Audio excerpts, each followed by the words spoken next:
Good morning, good morning, good morning, and happy Wednesday. Today is Hump Day. I'm excited that you're here on this morning's midweek motivational message call. I am your host for this call this morning, Nicole B. Jackson, and I am fired up and ready to get into an awesome, at least I think it's an awesome topic of discussion for you guys. I know it's bright and early. I know there are so many different things that you can be doing, preparing for your day, headed to work, dropping the kids off at camp, whatever it may be that you're doing. I appreciate you for tuning into this call, and I pray and hope that you get some motivation, not only for today, but for the rest of the week and the rest of your journey on this thing that we call life. Guys, sometimes knowing it's Hump Day just isn't enough, and you need just a little motivation to help get you over the hump. And that's what we are here to do today. So let's go ahead and get right on into our message for today. Yesterday, guys, I had the opportunity to speak on a webinar with a awesome organization called Black and Married with Kids in America. And we talked about forgiveness.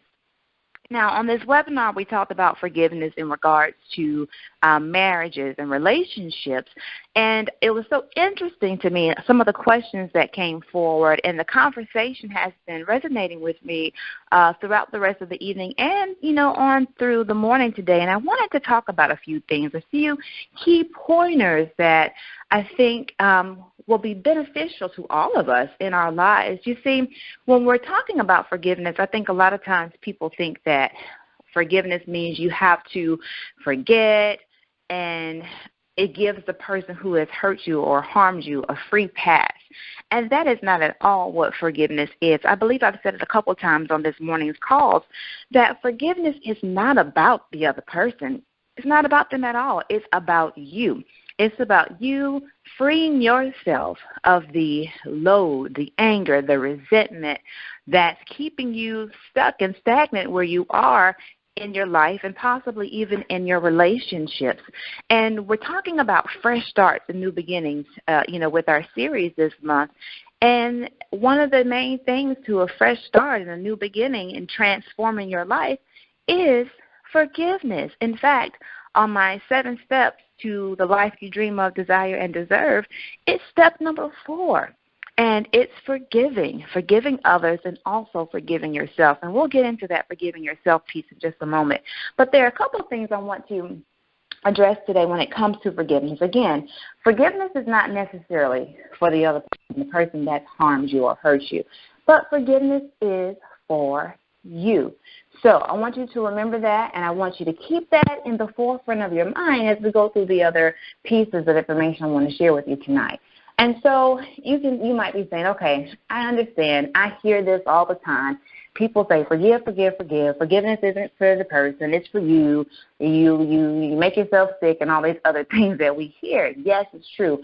And then you might be saying, well, how am I supposed to forgive? How do you do it? What do you do when the hurt has been so deep? Or what do you do when a person continues to do the same things over and over again? So, guys, listen, if you're able to take notes, get out a piece of paper and a pen. I want to go over some keys to forgiveness. And right before I get into the keys to forgiveness, I want to talk about grief. Because when the trust is lost in a relationship, whether it's a marriage, a partnership, a co-worker relationship, a relationship between mother and daughter or father and son, when the trust is broken, that relationship as we once knew it is no longer the same. And that can be very hurtful. It can be, it could just be a raw experience for your spirit. And sometimes you have to go through a grieving process. Grief is not just when someone dies or when you lose a pet. Grief can be experienced within the significant experience of a loss, anything that was significant to you in your life. So again, You had this idea of what this relationship was like. It's been this way for so long. Now all of a sudden the trust is broken. You don't know if you can trust this person. You don't know if you'll ever be able to trust this person. You don't know what to do. And so in the grieving cycle, there are 5 stages. First stage is denial. I cannot believe that this person did this to me. I just don't know what's going on. When I wake up in the morning, this is all going to be over, and I will realize it's a dream. There's next anger. You are just enraged, and you just are just really, truly upset that this person did this thing to you, and you're mad. You are mad, fired up, mad about it.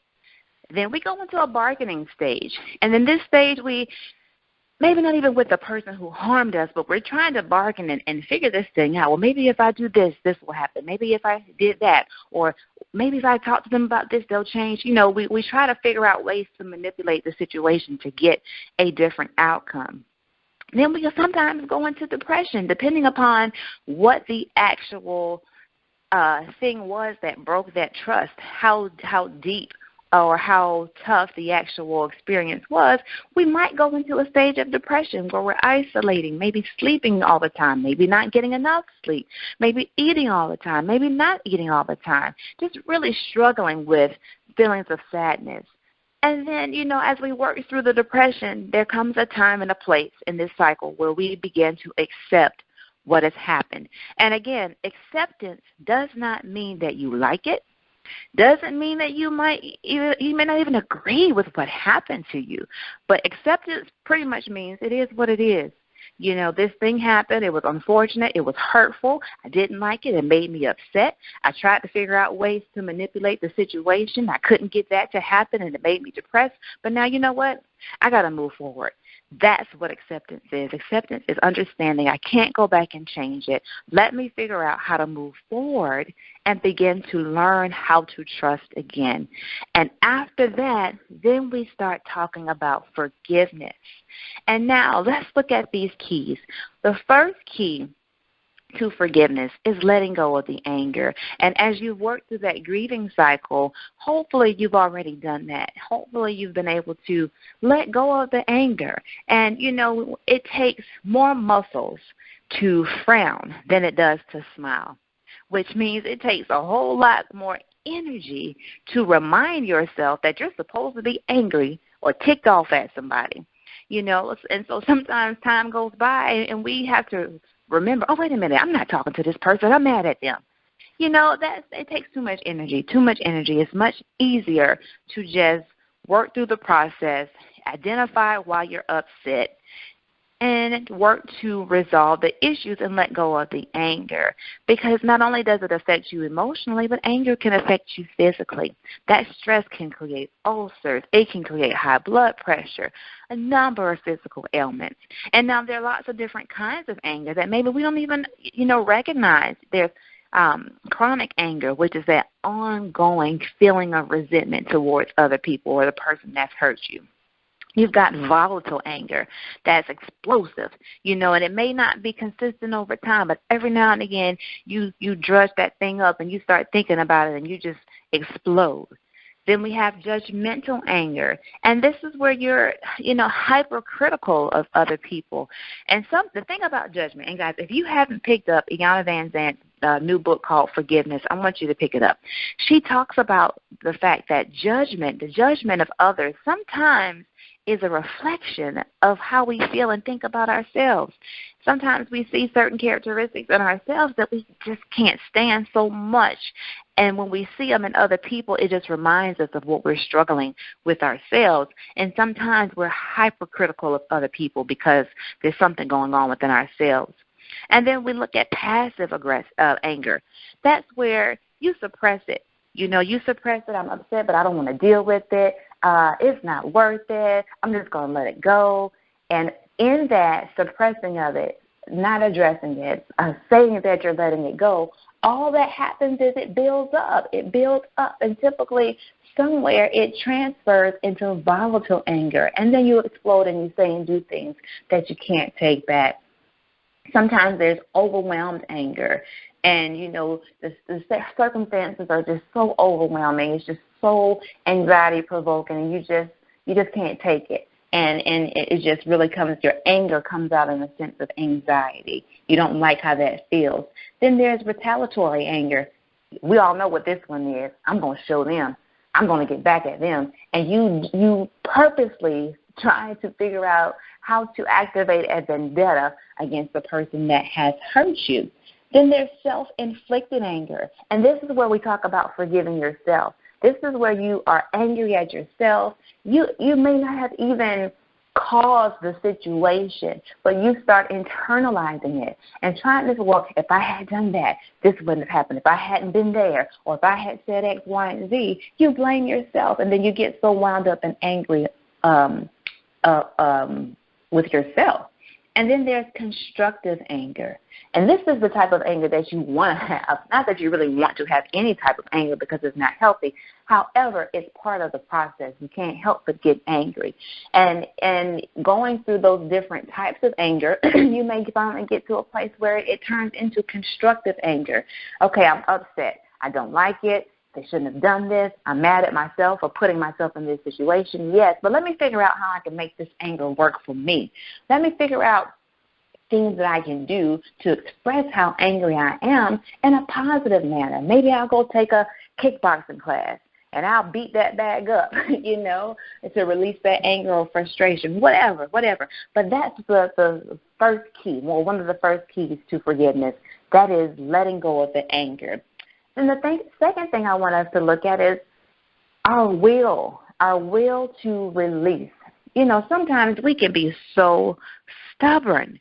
Again, it takes more muscles to frown than it does to smile. We can get so stuck in the fact that we want to be stubborn, and to hold on to this thing. Again, it goes back to what I said, initially, that we think that if we forgive someone, it's giving them a free pass, and that they will think that they can just go on and treat us any kind of way and do whatever. That is not at all what forgiveness is. Sometimes when you say to someone, hey, I'm forgiving you, you got to implement some boundaries. Hey, I forgive you. I understand that you did this because X, Y, and Z. I don't like it, but I'm willing to work with you to learn how to trust you again. And in that, you have to release it. You have to release those feelings of, well, I have a right to be angry. Yes, you have a right to be angry, but it doesn't mean you have to be angry forever. And then the next thing with that, or that's attached to that, is sometimes we have to stop looking at ourselves as victims. Now, hear me out, because I know some of you guys might be looking and frowned up on this one. Yes, if someone hurts you, whether it's verbally, mentally, physically, you are a victim. Yes, you have a right to be upset. You have a right to be angry, to feel hurt, all of that. However, over the course of time, if you want to forgive and move on, you've got to relinquish that sense of being a victim. And you really have to start looking at yourself as being powerful. Encourage yourself. As we talked about the different types of anger, turn that anger into something constructive. Motivate and encourage yourself to be an overcomer, not to be an overcomer. Let me say that again. To be the overcomer that you already are. So you have everything that you need within you. You just got to walk in it. So letting go of the victim mentality and moving forward in the strength that you have to overcome this issue. And in doing that, you got to focus on the future. If you keep going to the back or to the past and keep bringing it up and rehashing it every time you see this person, you just got to go all in. I can't see you. I can't be in your presence because you did X, Y, Z to me, and you just keep going there. You will always look at yourself as a victim, and you'll never be able to move forward. This thing is about growth. Forgiveness is about growth. It's about prospering, and it's about you being who you want to be and not allowing this stuff to load you down. And so you've got to focus on the future. You've got to focus on feeling better, being better, and doing better. And that means that you've got to learn to release this anger, stop being so stubborn and wanting to hold on to the resentment, looking at yourself as a victor, not a victim, and focusing on creating a life that's powerful and moving for your future. And then the next thing I want us to look at is relearning to trust. You've got to relearn the trusting process. Now, here's the thing. You have to relearn to trust. And the person that you're looking to trust again has to be willing to show you that they're trustworthy. So this is a double-sided thing here at this stage of forgiveness. If you are trying to forgive someone who's not willing to acknowledge what they've done wrong, to apologize, to try to resolve the issue, and to work with you so that they can show you that they're trustworthy, then we need to have a conversation outside of this call and talk about some ways to work through that and maneuver that. But you've got to relearn to trust. And that means that you can't put everybody in the same barrel. You know, this person did that to me, so all people are evil. Or this person did that to me, all these kinds of people are this and that. You can't do that. You can't do that. You've got to relearn how to trust. And again, that comes with some reconciliation, some resolutions with a person who has hurt you. Now, again, if you can't get that person on the same page and a resolution is not able to occur, then there's some things you've got to work through within yourself, and you have to create some boundaries. You've got to learn how to create some boundaries with that person, still learn how to forgive and trust so that it doesn't affect future relationships with other people. And the other thing is we've got to look at our expectations of others. We're human. Again, we're not making any excuses for anybody. We're not giving anybody a pass to treat us wrong. But we are human beings. We're going to make mistakes. So as you are learning to forgive, you're learning to trust again, you're working through the different stages, we've got to be patient with each other. You've got to be patient with the person you're learning to trust again, and they've got to be patient with you. Because, again, this is a grieving process, and they've got to show you that they are trustworthy, and these things and tools that we're talking about, you've got to be able to implement them, and it's going to take some time. And sometimes, this is the very last thing I want to talk about, and we'll close out. Sometimes we got to take a really tough look at ourselves, ladies and gentlemen. Not that we're always the person to blame, but sometimes we have to take a step back and look and see, well, did I play a role in this? You know, again, we're not blaming yourself, but, you know, examining your heart. Was there anything going on within you that may have caused this person to behave or to react a certain way? Are there things that you can change within to improve this relationship in the future? You know, sometimes we have to be the change that we want to see. And if you're wanting to have something different and experience something different, sometimes we got to do something different ourselves, and we have to make those changes. So we have to be patient. This is not going to be a process that happens overnight. Forgiveness is something that you have to practice. You have to implement on a day-to-day basis. Why? Because life happens. We are human. Someone is bound to hurt your feelings or to do something to you in this game called life. And if we walk around eyebrows furry, heart heavy, just feeling angry and overwhelmed all the time, we will not be able to enjoy the fruits of our labor and this beautifulness that God has given us on this journey in our lives. And so forgiveness is key. It's important. It's vital. It's just one of those things that even though we may not want to do it, we just got to do it. You've got to do it, guys. I encourage you to move towards your destiny. If there is someone that you're holding resentment to and you're angry and you've been upset, learn how to let the anger go. Work these different key steps. Learn how to communicate with this person to come to some type of reconciliation or resolution. If that's not possible, figure out how to resolve the issue internally to let it go. You deserve the best that life has to offer. Do not let unforgivingness, I don't know if that's a word, hold you back and weigh you down, guys. This has been your midweek motivational message. Again, I pray that you have been inspired and motivated to keep going today, guys. Keep it going. Get moving. Again, these messages are not just for today or for the rest of the week, but for the rest of your life. I pray that this helps get you over the hump, because sometimes knowing it's hump day just isn't enough. Remember, forgiveness is for you. Relax, relate, release. Enjoy the rest of your day. Remember, it doesn't matter what you've been through. Doesn't matter what you're going through. Doesn't matter what you will go through in the future. Trust, know, and believe that your healing is just a journey away, and forgiveness is key on this journey, guys. I've been your host, Nicole B. Jackson, for this morning's midweek motivational message call. Join me here, same time, same place, next week, guys. Have a great day.